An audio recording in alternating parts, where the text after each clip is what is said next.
അതെ, ഞാൻ ഒരുപാട് ഹൈപ്പ് പ്രതീക്ഷ വരരുത്. പ്രതീക്ഷ വന്ന അതിന്റെ അത്ര ലെവല് എനിക്ക് ഫീൽ ചെയ്തില്ല പടത്തിന്റെ അകത്ത്. അത്യാവശ്യം കുറച്ച് ചിരിക്കാനുണ്ട്.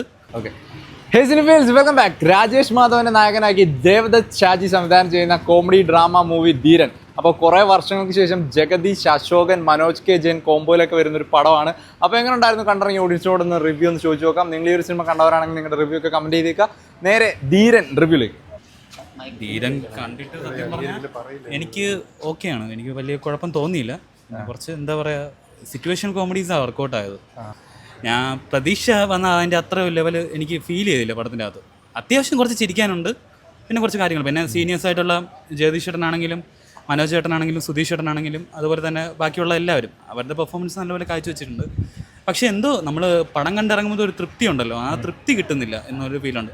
ക്ലൈമാക്സ് കുഴപ്പമില്ലായിരുന്നു, പക്ഷെ എന്തോ ഒരു സ്ക്രിപ്റ്റ് ഓക്കെയാണ്, പക്ഷെ എവിടെയൊക്കെ ആ ഒരു കോമഡി ത്രില്ലറെന്ന് അങ്ങനെ പറയാൻ പറ്റില്ല. പക്ഷെ ഒരു ഫ്ലോ കിട്ടുന്നില്ല. തുടക്കം തൊട്ട് അവസാനം വരുമ്പോൾ ഒരു ഫ്ലോ വരണ്ടേ. ഒരു പടം കാണുമ്പോൾ നമുക്ക് അതല്ലേ വേണ്ടത്, പക്ഷെ ആ ഒരു ഫ്ലോ എനിക്ക് കിട്ടിയില്ല. അതുകൊണ്ട് എനിക്കൊരു വിഷമം തോന്നിയത്. പക്ഷെ എന്നാലും അവർ നല്ലൊരു അറ്റംപ്റ്റാണ് നടത്തിയിട്ടുള്ളത്. നായകനൊക്കെ എങ്ങനെയുണ്ട് രാജേഷ് മാധവന്റെ? രാജേഷ് മാധവ് ഓൾറെഡി അത്യാവശ്യം ചെയ്തൊക്കെ നമുക്ക് കുഴപ്പമില്ല. പക്ഷെ പുള്ളിക്കാരന് വരാൻ പറ്റാത്തൊരു ഗതി ഇപ്പോഴും നിൽക്കുകയാണ് സ്റ്റേജിലോട്ട്. പുള്ളിക്കാരൻ ഇപ്പോഴും ബാക്കിൽ തന്നെയാണ്, പക്ഷെ ഫ്രണ്ടിലോട്ട് വരാൻ ശ്രമിക്കുന്നുണ്ട്. പക്ഷെ അതിനു വേണ്ടിയുള്ള സ്ക്രിപ്റ്റിന്റെ ആ ഒരു പഞ്ച് കിട്ടുന്നില്ല. അശോകൻ കോംബോ അതൊക്കെ വർക്കായി. അല്ല, ജഗദീഷ് ഞാൻ പറഞ്ഞില്ല, അവരുടെ സീനിയേഴ്സ് ആയിട്ടുള്ളവർ അവരുടെ രീതിക്കുള്ള പെർഫോമൻസ് അവർ നല്ല രീതിയിൽ കാഴ്ചവെച്ചിട്ടുണ്ട്. അത് ബോറൊന്നും പറയില്ല. ഞാൻ പറഞ്ഞ ചില കൗണ്ടേഴ്സൊക്കെ നല്ലൊരു വർക്കൗട്ട് ആയിട്ടുണ്ട്. ചിലത് എന്തോ ഒരു തൃപ്തിക്കുറവ് ഫീൽ ചെയ്യുന്നുണ്ടായിരുന്നു. പക്ഷെ ഓവറോൾ കണ്ടിരിക്കാം, അത്രേ ഉള്ളൂ. ധീരൻ എനിക്ക് പേഴ്സണലി നന്നായിട്ട് ഇഷ്ടപ്പെട്ടു. അടിപൊളിയായിരുന്നു. ദേവത്തേട്ടൻ നൈസായിട്ട് ചെയ്തിട്ടുണ്ട്. ഫസ്റ്റ് ഡയറക്ടർ അടിപൊളി ചെയ്തിട്ടുണ്ട്. പിന്നെ അവരുടെ കോമ്പിനേഷൻ കുറേ നാൾക്ക് ശേഷം സ്ക്രീനിൽ കാണുന്നത് ഫുൾ കോമഡി അല്ല, ഇമോഷൻസ് ഇടയ്ക്ക് വരുന്നുണ്ട്, ഇടയ്ക്ക് സർവൈവിങ് സംഭവം വരുന്നുണ്ട്. ഒരു ജേണറിലേക്ക് പറയുന്നത് ഫുൾ കോമഡി ത്രോട്ടല്ല വരുന്നത്. പക്ഷെ കണ്ടിരിക്കാം. എനിക്ക് ക്ലൈമാക്സ് ഒരുപാട് ഭയങ്കര ഇഷ്ടപ്പെട്ടു. വിനീതേട്ടൻ്റെ അടിപൊളിയായിട്ട് നന്നായിട്ട് ആ ക്യാരക്ടർ ചെയ്തിട്ടുണ്ട്. അതെ, ഞാൻ ഒരുപാട് ഹൈപ്പ് പ്രതീക്ഷ വരരുത്. അതായത് ഒരു നോർമൽ പടം നമുക്ക് കുറച്ച് നേരം ഇരുന്ന് സമാധാനമായിട്ട് എന്റർടൈൻ ചെയ്ത് കാണാൻ രീതിയിൽ വരും. ഭയങ്കര കോമഡി ഫിലിം എന്ന് പറയാനായിട്ട് എനിക്ക് തോന്നിയില്ല. പക്ഷെ അവർ വരുന്ന സീക്വൻസിലെ കോമഡിയൊക്കെ അടിപൊളിയായിട്ട് വർക്കൗട്ട് ആയിട്ടുണ്ട്. രാജേഷ് മാധവൻ തന്നെയാണ് ഹീറോ. സത്യം, രാജേഷ് മാധവൻ എനിക്ക് അടിപൊളിയായിട്ട് പുള്ളിയുടെ ആക്ടിങ് ഇഷ്ടപ്പെട്ടു. കാര്യം ഇന്നത്തെ ഇൻഡസ്ട്രിയിൽ പുള്ളി യൂസ് ചെയ്യാൻ എനിക്ക് തോന്നുന്നു. പുള്ളി കയറി വരുന്നില്ല എന്നൊരു ഫീൽ എനിക്ക് കഴിയും. പക്ഷെ ഇതില് പുള്ളി 100 അല്ല 1000% പുള്ളിയുടെ എഫേർട്ട് കൊടുത്ത് ചെയ്തിട്ടുണ്ട്. സ്റ്റോറി ഒക്കെ എങ്ങനെയുണ്ട്? പുതുമയുണ്ടോ? സ്റ്റോറി പുതുമയിലേക്ക് തോന്നിയില്ല, പക്ഷെ എങ്കിലും ഒരു ഡിഫറെന്റ് ആയിട്ട് പറയാൻ എന്താണ് തിയേറ്റർ വാച്ചിലേക്ക് പറയാനെന്നുണ്ടെങ്കിൽ അവരുടെ കോമ്പിനേഷൻ തന്നെ നമുക്ക് കുറേ വർഷത്തിന് ശേഷം ജഗദീഷ് ചേട്ടനും അശോക് ചേട്ടനും അവരുടെയൊക്കെ ഒരു സംഭവം കാണുമ്പോൾ ഒരു ഇതാണല്ലോ. ഓക്കെ, ധീരൻ്റെ ആവറേജ് സിനിമയായിട്ടാണ് എനിക്ക് ഫീൽ ചെയ്തത്. ഇതിൽ മെയിനായിട്ട് അവർ അഡ്വഞ്ചർ കോമഡി ആ ഒരു സംഭവമാണ് പിടിച്ചിരിക്കുന്നത്. പക്ഷേ ചിലയിടത്ത് മിക്കയിടത്തും എന്താണ് കോമഡി നിന്ന് വർക്കാവാത്തൊരവസ്ഥയാണ് വരുന്നത്. അതേ സിനിമയിൽ ഏറ്റവും വലിയ പോസിറ്റീവ് എന്ന് പറയുന്നത് വെച്ചാൽ ജഗദീഷ് ആ ഒരു ടീമിൻ്റെ കോംബോ മാത്രമേ എനിക്ക് വർക്കായുള്ളൂ. ബാക്കിയുള്ളതൊന്നും അത്രയും വർക്കായില്ല. യൂഷ്വലി കണ്ടുവരുന്നൊരു പ്രിഡിക്റ്റബിൾ ആയിട്ടുള്ളൊരു സംഭവങ്ങളെല്ലാം തന്നെ. പിന്നെ അവർ ഉദ്ദേശിച്ച പോലത്തുള്ള ആ ഒരു ടെൻഷൻ ബിൽഡ് ചെയ്യാനൊന്നും അങ്ങോട്ട് എഫക്റ്റീവ് ആയില്ല. പിന്നെ ക്ലൈമാക്സും അത്രയൊന്നും കൺവിൻസിങ് ആയില്ല.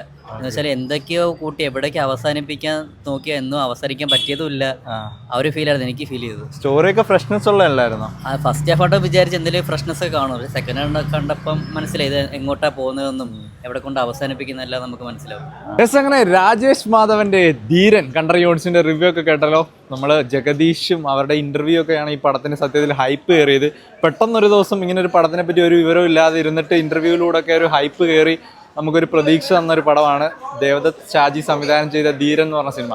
അപ്പോൾ സിനിമയെ പറ്റി പറയുകയാണെങ്കിൽ ഒരു വെറൈറ്റി ട്രീറ്റ്മെൻറ്റ് ട്രൈ ചെയ്തിട്ടുള്ള നല്ലൊരു ശ്രമം നടത്തിയിട്ടുള്ള പടം എന്ന് വേണമെങ്കിൽ പറയാം. എടുത്തു പറയേണ്ടത് ഇതിൻ്റെ നോൺ ലീനിയർ ആയിട്ടുള്ള ഒരു സ്റ്റോറി ടെല്ലിങ്ങും കാര്യങ്ങളൊക്കെയാണ്. അപ്പോൾ ഫസ്റ്റ് ഹാഫ് ഒരു കോമഡി ഓറിയൻറ്റഡ് ആണ്. ഇവരുടെ കോംബോ പെർഫോമൻസ് ഓറിയൻറ്റഡ് ആയിട്ടുള്ള കുറേ പരിപാടികളാണ്. അതായത് കുറച്ച് വിൻറ്റേജ് റെഫറൻസും അതുപോലെ തന്നെ ഈ ജഗദീഷ് ചേട്ടൻ അശോകൻ കോംബോ അതൊക്കെ അത്യാവശ്യം നല്ല വർക്കായിരുന്നു. പിന്നെ ഹീറോയുടെ കാര്യത്തിലേക്ക് വരുവാണെങ്കിൽ ഒരു വെറൈറ്റി ആയിട്ടുള്ള പൊന്മാലിൽ നമ്മൾ ബേസിൽ ജോസഫിനെയൊക്കെ കണ്ടപോലല്ലേ അതുപോലത്തെ ഒരു ഹീറോയിക് ഇമേജൊക്കെ നൽകിയൊരു ഇമോഷണൽ സാധനം പിടിക്കാനാണ് ഇവർ ശ്രമിച്ചത്. പക്ഷേ ഇമോഷണൽ കണക്ഷൻ എവിടെയൊക്കെയോ പടത്തിൽ മിസ്സായി പോയി. പിന്നെ സെക്കൻഡ് ഹാഫിലേക്ക് വന്നപ്പോഴത്തേക്ക് ഒരു യൂഷ്വൽ ടെംപ്ലേറ്റ് നമുക്ക് എന്താണ് പടം നടക്കാൻ പോകുന്നതെന്നുള്ള രീതിയിൽ മൊത്തത്തിലൊരു ബഹളമൊക്കെ ആയിട്ട് എങ്ങനെയൊക്കെയോ അവസാനിച്ചു എന്ന് വേണം പറയാൻ.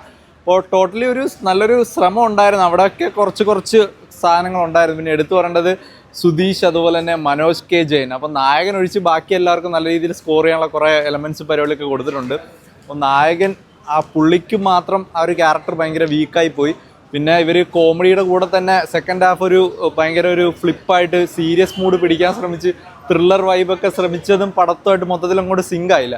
അപ്പോൾ ഫസ്റ്റ് തന്നെ ഒരു ഫാൻറ്റസി അഡ്വഞ്ചർ ടൈപ്പിൽ പോയിരുന്നെങ്കിൽ നല്ല രീതിയിൽ വർക്കാവേണ്ട ഒരു പടമായിരുന്നു. മൊത്തത്തിൽ തിയേറ്ററിൽ കണ്ടിട്ട് എന്താണ് കുറ്റം പറയാനും ഇല്ല, എന്നാൽ പിന്നെ നല്ലത് എന്ന് പറയാനും ഇല്ല, ഒരു വാച്ചബിൾ മൂവി. അത്രയാണ് ധീരൻ എന്ന സിനിമ തോന്നിയത്. അപ്പോൾ നിങ്ങൾ കണ്ടവരാണ് നിങ്ങളുടെ അഭിപ്രായമൊക്കെ കമൻറ്റ് ചെയ്തൊക്കെ വീഡിയോ ഇപ്പം തന്നെ അടുത്തൊരു വീഡിയോ കാണാം. ബൈ.